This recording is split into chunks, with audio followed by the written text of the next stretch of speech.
মাফ করে দেবে ইনশাআল্লাহ। শুধুমাত্র আমাদের একটা কাজ করতে হবে, কাজটার নাম কি? তওবা। আল্লাহর কাছে ক্ষমা চাওয়া, আল্লাহর কাছে এসে আল্লাহর কাছে ক্ষমা চাওয়া। এই কাজটা করলেই আল্লাহ তাআলা আমাদের ক্ষমা করবেন। একটা কথা বলি, যদি বাচ্চা না কান্না করে তো বাচ্চার মাও তো তার বাচ্চাকে দুধ দেয় না। তাহলে আমরা যদি আল্লাহর কাছে না কান্নাকাটি করি, আল্লাহর কাছে না চাই, আল্লাহ আমাদেরকে অমৃত দেবে? কি করে দেবে? আমরা যখন আল্লাহকে বলবো যে আল্লাহ আমি অমুক অপরাধটা করে দিয়েছি, আল্লাহ আমি অমুক পাপটা করেছি, আল্লাহ আমার দ্বারা অমুক গুনাহটা হয়ে গেছে, তুমি আমাকে মাফ করে দাও, আমি সারেন্ডার হচ্ছি, আমি গুনাহগার, আমি পাপী, আল্লাহ তুমি আমাকে মাফ করে দাও, তখনই তো আল্লাহ আমাদের মাফ করবে। তাহলে এই যে আসন্ন রমাদান, আমাদের কাছে রমজান মাস আসছে, এই রমজান মাসে আমরা বেশি বেশি করে আল্লাহর কাছে কি করব? কান্নাকাটি করে আল্লাহর কাছে ক্ষমা চাইবো, যাতে করে আল্লাহ তাআলা আমাদের বিগত জীবনের সমস্ত পাপ মাফ করে দেয়। ঠিক তাই কিনা? আমরা কত পাপ করেছি, এই যে আমার বাজার গাঁওটার খোলার প্রিয় ভাইয়েরা, আমরা কত পাপ করেছি, কোনো হিসাব আছে? হ্যাঁ, আমাদের পাপের ব্যাপারে পৃথিবীর কেউ না জানলেও জানে কে? বলুন, আল্লাহ তাআলা। পৃথিবী না জানো আমি তো জানি, আমি কি পাপ করেছি, হায় আমার পাপের করলে বিচার, বাঁচার আমার নাই উপায়, দয়াময় প্রভু মাফ করো আমায়, মাফ করো আমায়। পৃথিবী না জানো আমি তো জানি, আমি কি পাপ করেছি, হায় আমার পাপের করলে বিচার, বাঁচার আমার নাই উপায়, দয়াময় প্রভু মাফ করো আমায়, মাফ করো আমায়। লিল্লাহি তাকবীর। আমরা যতক্ষণ না আল্লাহর কাছে চাইবো, আল্লাহর কাছে আমরা ক্ষমা প্রার্থনা করব, ততক্ষণ পর্যন্ত আল্লাহ আমাদের পাপ মাফ করবে না। আমাদের উচিত হবে যে আমরা সবসময় আল্লাহর কাছে ফিরে আসবো, আল্লাহর কাছে ক্ষমা চাইবো, কারণ আমাদের পাপের ব্যাপারে আল্লাহ পাক সবচাইতে বেশি ভালো জানেন, তাই না? আর আমাদের পাপকে কেবলমাত্র আল্লাহই মাফ করতে পারেন। তাহলে আমাদের পাপের ব্যাপারটা আল্লাহ বেশি ভালো জানেন। আমাদের পাপ আল্লাহই মাফ করতে পারেন, কোনো মানুষ মাফ করতে পারবে না। তাহলে আমরা আমাদের পাপের আমরা আমাদের অপরাধগুলোকে পৃথিবীর কোনো মানুষের কাছে শেয়ার করব কেন? আমরা কেন কোনো পীরের কাছে গিয়ে বলবো, কোনো আউলিয়ার কাছে গিয়ে বলবো, কোনো মৌলানা সাহেবের কাছে গিয়ে বলবো, বা কোনো বাবার কাছে গিয়ে বলবো? কেন আমরা পৃথিবীর কোনো মানুষের কাছে গিয়ে কেন বলবো যে পীর বাবা আমি অমুক পাপ করেছি, হুজুর আমি অমুক পাপ করেছি? না, আপনার পাপ পৃথিবীর কোনো মানুষকে বলার প্রয়োজন নাই। আপনার পাপ আপনি ডাইরেক্ট আল্লাহকে শেয়ার করবেন আর বলবেন আল্লাহ তুমি আমাকে মাফ করে দাও। অবশ্যই আল্লাহ তাআলা মাফ করে দেবে। এই জন্য রাব্বুল আলামিন বলেন, গোলাম আমি হলাম গাফিরুজ যাম কাবিলুত তাওব, আমার কাজ হলো তওবা করা, গুনাহ ক্ষমা করা। যদি তোমাদের দ্বারা গুনাহ হয়ে যায়, পাপ হয়ে যায়, তোমরা আমার কাছে ক্ষমা চাও, আমি তোমাদেরকে মাফ করে দেব, কারণ আমার কাজই হলো গুনাহ ক্ষমা করা। জোরে বলুন সুবহানাল্লাহ। দেখুন, শয়তানের কাজ হচ্ছে ওয়াসওয়াসা দিয়ে মানুষের দ্বারা পাপ করিয়ে নেওয়া, আর মানুষের কাজ হচ্ছে পাপ করে ফেলা, আর আল্লাহর কাজ হচ্ছে পাপ মাফ করা। জোরে বলুন সুবহানাল্লাহ। শয়তান একদিন আল্লাহকে বলছে, আল্লাহ আপনি তো আমাকে জাহান্নামে দেবেন, ঠিক আছে, তো আমি একাই জাহান্নামে যাব না, আমি আপনার বান্দাদের সাথে নিয়ে জামাতে জাহান্নামে ঢুকবো, আপনি পারলে জাহান্নাম আরেকটা বানাবেন। তখন আল্লাহ তাআলা বলে, এই শয়তান, ইউ চ্যালেঞ্জ টু মি, তুই আমার সঙ্গে চ্যালেঞ্জ করিস? তুই জানিস I am the great king of kings, the maharaja, আমি রাজার বড় রাজা মহারাজা, তুই আমার সঙ্গে চ্যালেঞ্জ করলি? ওকে ডান, আই অ্যাকসেপ্টেড ইওর চ্যালেঞ্জ, আমি তোমার চ্যালেঞ্জ গ্রহণ করলাম। তুই আজীবন আমার বান্দাদেরকে ওয়াসওয়াসা দিয়ে তুই আমার বান্দাদেরকে পাপে নিমজ্জিত করে দিবি, পাপ করিয়ে দিবি, আর আমার ওই বান্দা যদি কোনো একদিন অনুতপ্ত হয়ে, অনুশোচনায় কাতর হয়ে এভাবে বাজার গায়ের যে জলসার আয়োজন হয়েছে, এরকম একটা কোনো জলসার মাহফিলে এসে বসে চোখের পানি ছেড়ে আমার কাছে ক্ষমা চায়, আমি আল্লাহ মাফ করে দেব, তুই কি করবি? জোরে বলুন সুবহান। এই জন্য রব্বুল আলামিন বলেন, গোলাম তোমরা যদি গুনাহ না করতে, অন্যায় না করতে, তাহলে আমি তোমাদের ধ্বংস করে দিয়ে তোমাদের জায়গায় এমন এক জাতি বানাতাম যারা সকালে পাপ করে দুপুরে ক্ষমা চাইতো, দুপুরে পাপ করে রাত্রে ক্ষমা চাইতো, রাত্রে পাপ করে আগামীকাল ক্ষমা চাইতো, আর আমি আল্লাহ মাফ করে দিতাম। জোরে বলুন সুবহানাল্লাহ। আল্লাহ মাফ করাকে পছন্দ করে। বান্দা আমরা যখন আল্লাহর কাছে চাই তখন আল্লাহ প্রচন্ড খুশি হয়ে যায়, প্রচন্ড আনন্দিত হয়ে যায়। আল্লাহ পছন্দ করে, আল্লাহ চান যে আমার বান্দা আমার কাছে চাক, আমার বান্দা আমার কাছে গিড়গিড়াক, আমার বান্দা আমার কাছে এসে চোখের পানি ছেড়ে আমার কাছে চাক। এটা আল্লাহ পছন্দ করে। এই জন্যই বিশ্বনবী বলেন, ওয়াল্লাহি ইন্নী লাস্তাগফিরুল্লাহ ওয়া আতুবু ইলাইহি ফিল ইয়াউম আকসারা মিন ৭০ মাররা। বিশ্বনবী বলেন, আল্লাহর কসম আমি প্রতিদিন ৭০ বারেরও বেশি আল্লাহর কাছে তওবা ইস্তেগফার করি। জোরে বলুন সুবহানাল্লাহ। ও আমার বাজার গায়ের মানুষেরা, ও আমার ডানখোলার প্রিয় ভাইয়েরা, বিশ্বনবী যদি আল্লাহর কাছে ৭০ বারেরও বেশি তওবা করে আল্লাহর কাছে ক্ষমা চায়, তাহলে আমাদের কতবার আল্লাহর কাছে ক্ষমা চাইতে হবে একবার ভাবু। কতবার? বিশ্বনবী মাসুম না, বেগুনা না? মাসুম নবী বেগুনা, যার জীবনে কোনো পাপ নাই, কোনো গুনাহ নাই। তাহলে পাপবিহীন নবী যদি দিনে ৭০ বারের বেশি আল্লাহর কাছে ক্ষমা চায়, তাহলে আমাদের কতবার আল্লাহর কাছে ক্ষমা চাইতে হবে? আমাদের জীবনটা তো পাপে ভরা, আমরা তো পাপে হাবুডুবু খাচ্ছি, পাপের সাগরে আমরা ডুবে আছি। তাহলে আমাদের কতবার আল্লাহর কাছে ক্ষমা চাইতে হবে? আছি গো ডুবে আমি পাপের ওই সাগরে, না জানি কি হবে ওপারে হাসরে, মুসিবতে না পাই যদি, মুসিবতে না পাই যদি করুণা তোমার, কবরে হাসরে কি হবে আমার? আমরা যদি আল্লাহর কাছে ক্ষমা না পাই, তাহলে কবর হাসর আমাদের কি হবে? এটা কি কোনোদিন কল্পনা করেছেন? আমরা পাপের সাগরে ডুবে আছি প্রিয় ভাইয়েরা, পাপের সাগরে আমরা হাবুডুবু খাচ্ছি।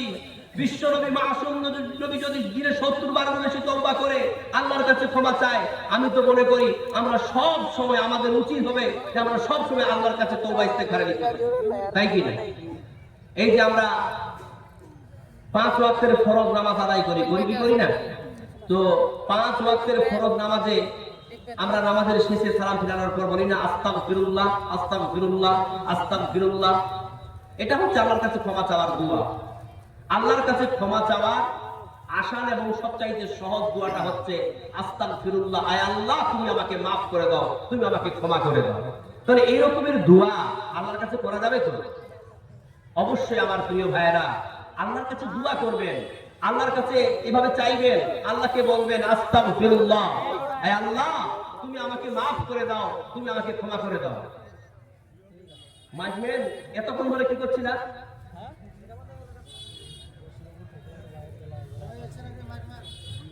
এখন সাউন্ড ঠিক হবে। জানেন আমাদের পশ্চিমবঙ্গের বিশেষ করে যে প্রোগ্রামগুলো নষ্ট হয় এই সাউন্ড সিস্টেমের কারণে। এই sound system neat and clean থাকতে হবে, পরিষ্কার থাকতে হবে। বাংলাদেশে কিন্তু এই বিষয়টা কিন্তু খুব কেয়ারফুলি, ওখানে সাউন্ড সিস্টেম একদম নিট এন্ড ক্লিন। এখানে বারবার চেঞ্জ করতেছে, রিদম চেঞ্জ হচ্ছে মনে হচ্ছে, কেন এরকম হবে? দেখুন আমার প্রিয় ভাইরা, আমরা সবাই পাপের সাগরে ডুবে আছি, আমরা গুনাহগার, আমরা পাপী। আমাদের এখন কাজ হলো আল্লাহর কাছে ক্ষমা চাওয়া, আমাদের পাপগুলোকে মাফ করে দেওয়া।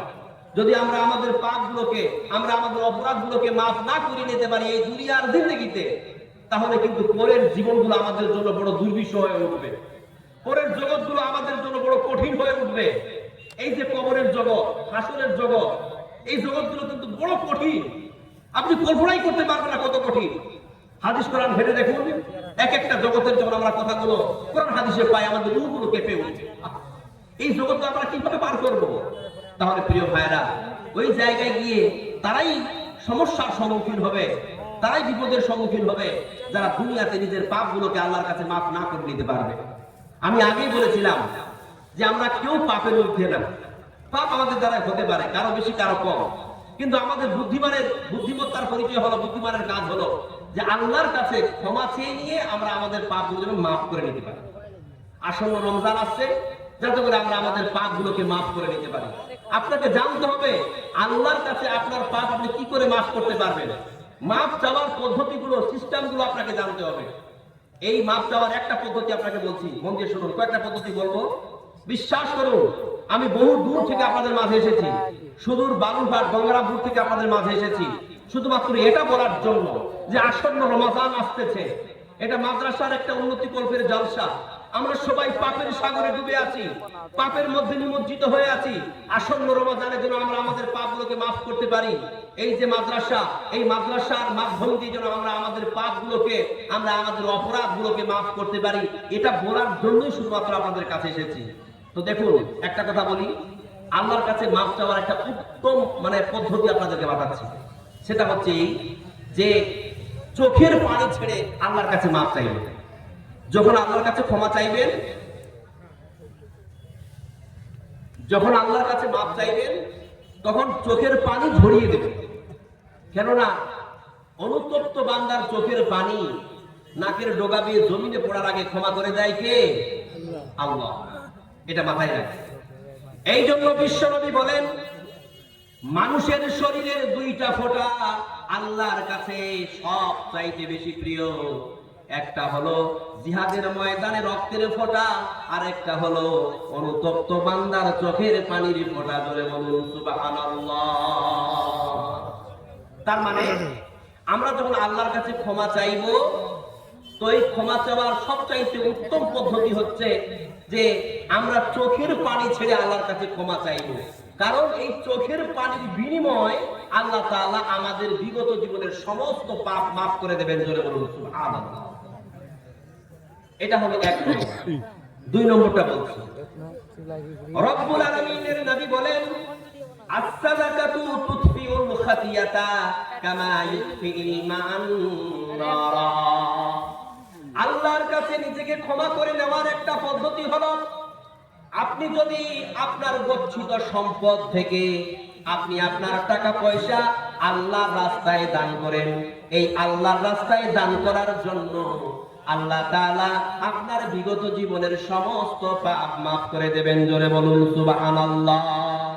বিশ্বনবী বলেন, যদি কোনো মানুষ নিজের পাপকে, নিজের গুনাহকে মার্জনা করতে চায় আর বলে যে ইয়া ইলাহাল আলামিন, ইয়া রাব্বুল আলামিন, এই যে আজকে বাজার গায়ের এই গোড়ের মাদ্রাসার উন্নতি কল্পের জলসা হচ্ছে আল্লাহ, এই জলসা কে উদ্দেশ্য করে, এই মাদ্রাসাকে কেন্দ্র করে আল্লাহ, আমি আমার পকেটের 500 টাকা, আমি আমার অর্জিত সম্পদের 1000 টাকা, 100 টাকা আল্লাহ তোমার এই মাদ্রাসার জন্য, নবীর ঘরের জন্য দান করে দিলাম। আল্লাহ গো, তুমি এই দানের বিনিময় আমার জীবনের গুনাহগুলো মাফ করে দাও। বিশ্বনবী বলেন, as-সাদাকাতু তুতফিউল খাতিয়াতা, এই সাদকা, এই দান তোমার জীবনের গুনাহ মাফ করে দেবে।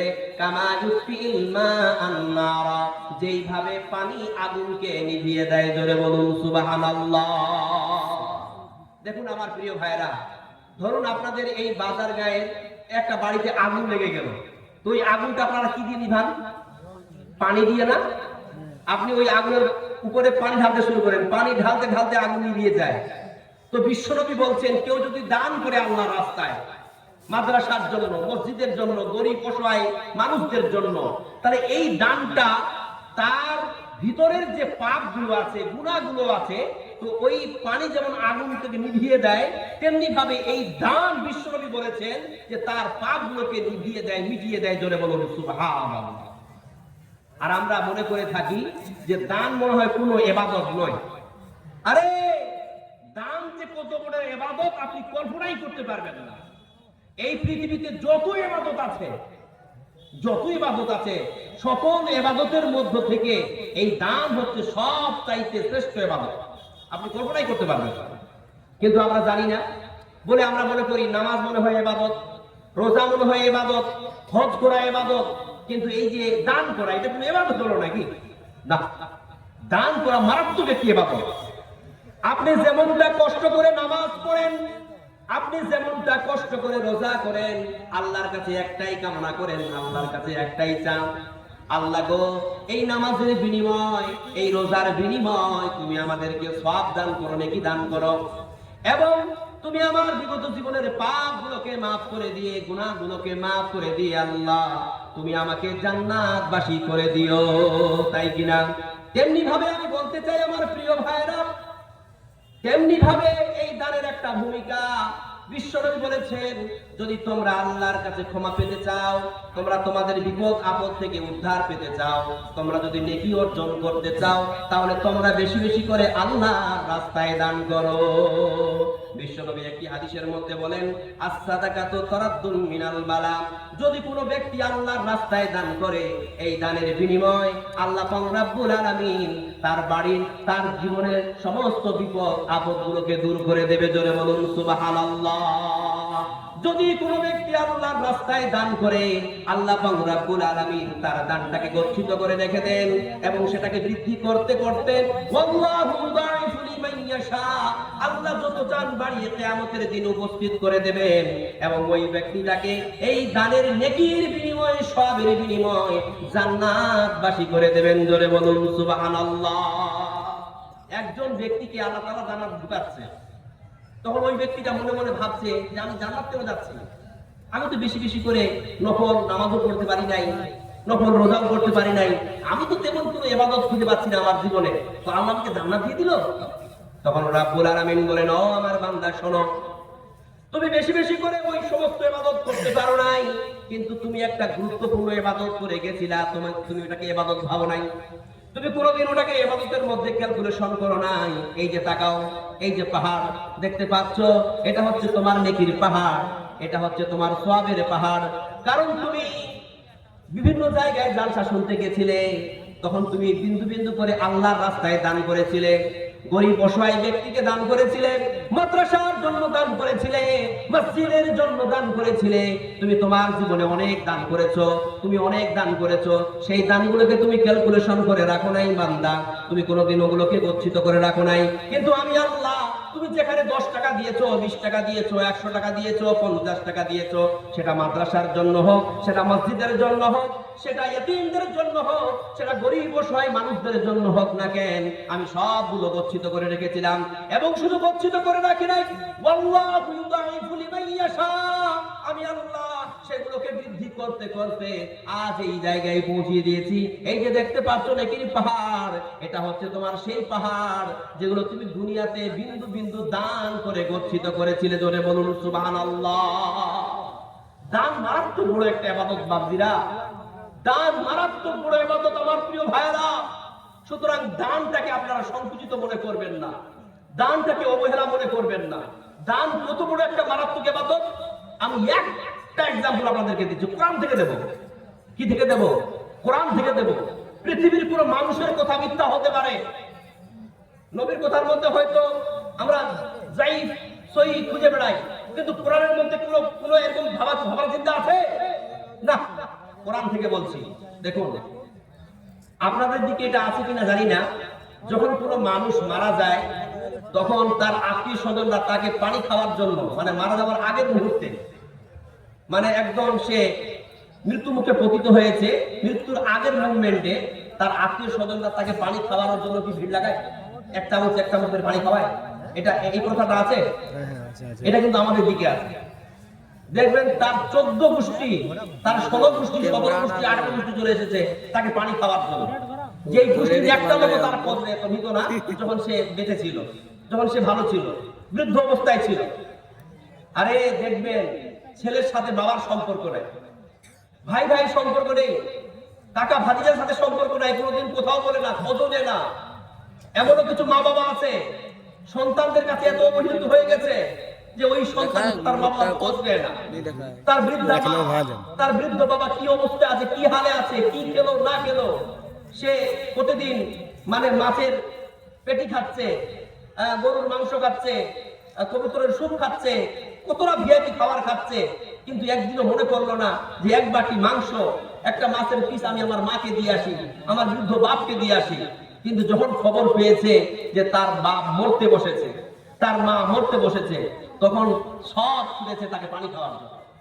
এসে তখন লাইন লাগিয়েছে এক চামচ। আর মহিলাদের মধ্যে এটা বেশি দেখতে পাওয়া যায়। একজন তো বলে ববুকে কত খাওয়ালি, বলছে আমি 2 চামচ পেয়েছি, আমি 3 চামচ খাওয়াতে পারলাম না। একজন বলছে তুই তাও 2 চামচ খাইয়েছিস, আমি 2টাও পারলাম না। মানে কত চামচ পানি খাওয়াতে পেরেছি এটা নিয়ে কম্পিটিশন চলছে। লোকটা মনে হয় যদি আরো 10 মিনিট বাঁচত, তার আত্মীয় স্বজনরা পানি খাইয়ে তাকে মারা দিচ্ছে। কিন্তু আপনাকে তো জানতে হবে, একটা মানুষ যখন মৃত্যু মুখে পতিত হয়, তখন যদি তার ঠোঁটটা একটু লক করে হিলে, তো আপনারা বুঝছেন সে পানি খেতে চাইছে, তার ঠোঁটটা শুকিয়ে আছে, তাকে পানি খাওয়াচ্ছে না। আল্লাহ কোরআন কি বলছেন শুনুন। আল্লাহ রাব্বুল আলামিন বলেন, যখন একজন মানুষ মৃত্যু মুখে পতিত হয়, তখন ওই মানুষটা আল্লাহর কাছে ফরিয়াদ করে বলে, ইয়া আল্লাহ, ইয়া রাব্বুল আলামিন, তুমি আমাকে একটু ঢিল দাও, তুমি আমাকে একটু মোহলাত দাও, আমি দুনিয়াতে যাব এবং দান করে, সৎ কার্য করে, আমি দান করে, এই মাদ্রাসার জন্য দান করে, মসজিদের জন্য দান করে, গরিব অসহায়কে দান করে, নেকশিলদের অন্তর্ভুক্ত হয়ে তোমার কাছে আবার ফিরে আসব। কিন্তু সেই দিন আল্লাহ পাক বলবেন যে তোমার জন্য আর মুহলাত দেওয়া হবে না, তোমার জন্য আর ছাড় দেওয়া হবে না, কেননা তোমার সময় এসে উপস্থিত হয়েছে। যখন কোনো ব্যক্তির নির্দিষ্ট সময় তার কাছে উপস্থিত হয়ে যায়, তখন 1 সেকেন্ড তার জন্য আগেও করা হয় না, 1 সেকেন্ড পরেও করা হয় না। জোরে বলুন সুবহানাল্লাহ। এখন আমার প্রশ্ন হচ্ছে প্রিয় ভাইরা, ওই লোকটা মরার সময় সে তো বলতে পারতো যে আল্লাহ তুমি আমাকে ছাড় দাও, আমি দৌড়ে গিয়ে 2 রাকাত নামাজ পড়ে আবার ফিরে আসবো। সে তো বলতে পারতো যে আল্লাহ তুমি আমাকে ছাড় দাও, আমি দৌড়ে গিয়ে একটা রোজা রেখে চলে আসবো, কারণ আমাকে দেখি করতে হবে, তাই তো? কিন্তু তার ব্রেন তখন খুলে গেছে। এখন আমাদের ব্রেন খুলে না যে দান করা কত বড় নেকি, এখন আমাদের ব্রেন খুলে না। কিন্তু যখন আমাদের কাছে মৃত্যু আসবে, পৌঁছে যাবে, যখন মালাকুল মাউত আমাদের ঘাড়ে এসে বসে যাবে, সেই দিন আমরা বুঝতে পারবো দান করা কত বড় একটা সওয়াবের কাজ, কত বড় নেকির কাজ, কত বড় বুদ্ধিমানের কাজ। সেই দিন আমরা বুঝতে পারবো, যেমন ওই লোকটা বুঝতে পেরেছিল। কারণ সে বুঝতে পেরেছিল, আমি যদি দুনিয়াতে যাবার পর 1 রাকাত নামাজ পড়ে ফিরে আসি, তাহলে আমি একটা রাকাতের না সওয়াব নিয়ে আসবো। যদি আমি একটা রোজা করে আসি, তাহলে একটা রোজার মানে সওয়াব নিয়ে আসবো। কিন্তু যদি আমি এই মাদ্রাসার জন্য একটা ইটের দাম দিয়ে চলে আসি, এই মাদ্রাসার জন্য যদি একটা সিমেন্টের বস্তা দিয়ে আসি, এই মাদ্রাসার জন্য যদি আমি 1 কুইন্টাল রড দিয়ে আসি, তারপরে কি হবে? আমি মরে কবরে চলে যাব। এই আমার রড দিয়ে, আমার ইট দিয়ে, আমার বালি দিয়ে, আমার সিমেন্ট দিয়ে যে মাদ্রাসা নির্মিত হবে, এই মাদ্রাসা দণ্ডমান হবে। যতদিন এই মাদ্রাসা কায়েম থাকবে, যতদিন এই মাদ্রাসা কায়েম থাকবে, ততদিন পর্যন্ত আমার নেকি কিন্তু ধারাবাহিকভাবে আমার কবরে পৌঁছে থাকবে। জোরে বলুন সুবহানাল্লাহ। এই জিনিসটা সে বুঝতে পেরেছিল। বিশ্বাস করুন আমার গাল খোলার প্রিয় ভাইরা, আমার বাজারগার প্রিয় ভাইরা, এখানে উপস্থিত আমার যে সমস্ত ভাইরা বসে আছেন, বাপজিরা বসে আছেন, আমি একজন মুসাফির মানুষ, বহু দূর থেকে আপনাদের মাঝে এসেছি। উপস্থিত আমার বাপজি এবং আমার ভাইদের মধ্য থেকে আমি 30 জন ব্যক্তির কাছে একটা করে 1000 টাকা চাই। আমি বললাম না বেশি কথা। যদি আপনারা অনেক ধন সম্পদশালী মানুষ থাকেন, আপনারা 10,000 20,000 আপনাদের কমিটির বাজেট আপনারা দেন, অসুবিধা নেই। কিন্তু আমি 30 জন আমার 30 জন ভাইয়ের কাছে, আমি আমার 30 জন বাপজির কাছে একটা করে 1000 টাকা এই নবীর ঘরের জন্য দাবি করতেছি। আসুন আমার প্রিয় ভাইরা, এগিয়ে আসে, আসুন একটা করে 1000 টাকা নবীর ঘরের জন্য আল্লাহর ওয়াস্তে দিয়ে যান। এই 1000 টাকার বিনিময়ে আল্লাহ তাআলা আপনার বিগত জীবনের সমস্ত মাফ করে দিতে পারে। এই একটা 1000 টাকার বিনিময়ে আল্লাহ তাআলা আপনার বাড়ির বালা মুসিবত গুলোকে দূর করে দিতে পারে। এই একটা 1000 টাকার বিনিময়ে আল্লাহ আপনাকে জান্নাতে যাওয়ার জারিয়া বানিয়ে দিতে পারে। বিশ্বাস করুন, একটা 1000 টাকা আপনার জন্য বড় বিষয় নয়, জান্নাত যাওয়াটা আপনার জন্য বড় বিষয়। বিশ্বাস করুন, নবীর ঘর আপনার কাছে হাত পেতে বসে আছে। আমি একজন মুসাফির মানুষ, আপনার কাছে হাত পেতেছি। আমি পরিশেষে আপনার জন্য দোয়া করে দেব। ভাই মুসাফিরের